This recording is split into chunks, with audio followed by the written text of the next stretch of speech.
ಭಾವಿ ಮುಖ್ಯಮಂತ್ರಿಗೆ ಸಚಿವರುಗಳು ಕೂಡ ಅಭಿನಂದನೆಯನ್ನು ಸಲ್ಲಿಸಿದ್ದಾರೆ. ಸಿದ್ದರಾಮಯ್ಯನವರ ಸಂಪುಟದ ಸಚಿವರುಗಳು ಇವರೆಲ್ಲರೂ ಕೂಡ ಇವತ್ತು ಸಿದ್ದರಾಮಯ್ಯನವರ ರಾಜೀನಾಮೆಯೊಂದಿಗೆ ಮಾಜಿಗಳಾಗುವಂಥವ್ರೆ.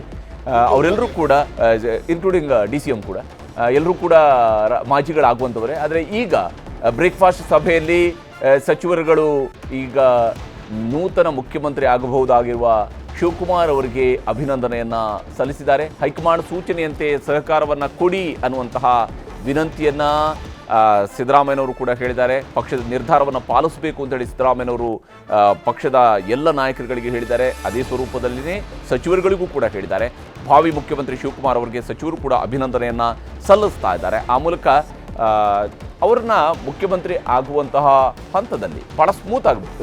ಏನೇನು ನಿರೀಕ್ಷೆಗಳಿದ್ವು, ಸಿದ್ದರಾಮಯ್ಯನವರು ಒಂದು ವೇಳೆ ಅಧಿಕಾರ ಬಿಟ್ಟುಕೊಡುವಂತಹ ಸಂದರ್ಭ ಬಂದಾಗ ಬೇರೆನ್ಯಾರನ್ನೂ ಮುಖ್ಯಮಂತ್ರಿ ಮಾಡೋದಕ್ಕೆ ಪ್ರಯತ್ನಿಸಬಹುದು, ಅಥವಾ ಒಬ್ಬ ದಲಿತ ಮುಖ್ಯಮಂತ್ರಿಯ ಕಾರ್ಡನ್ನು ಅವರು ಬಳಕೆ ಮಾಡ್ಕೋಬೋದು, ಆ ಮೂಲಕ ತನ್ನ ಸೀಟನ್ನು ಭದ್ರ ಮಾಡ್ಕೊಳ್ಬೋದು.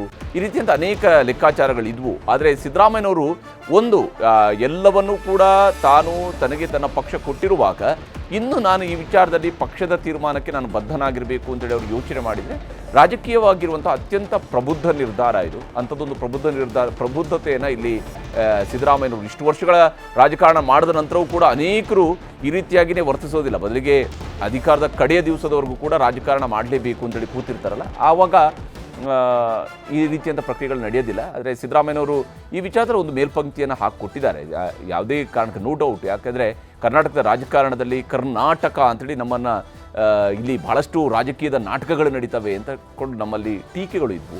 ಆದರೆ ಕರ್ನಾಟಕದಲ್ಲಿ ಒಂದು ಪ್ರಬುದ್ಧ ರಾಜಕಾರಣಕ್ಕೂ ಕೂಡ ಅವಕಾಶಗಳಿದ್ದಾವೆ ಅನ್ನೋಂಥದ್ದಕ್ಕೆ ಈಗ ನಡೀತಿರುವಂತಹ ಒಂದು ಬೆಳವಣಿಗೆಗಳು ಸಾಕ್ಷಿಯಾಗಿ ನಮ್ಮ ಕಣ್ಣ ಮುಂದೆ ನಡೀತಾ ಇರುವಂಥದ್ದು.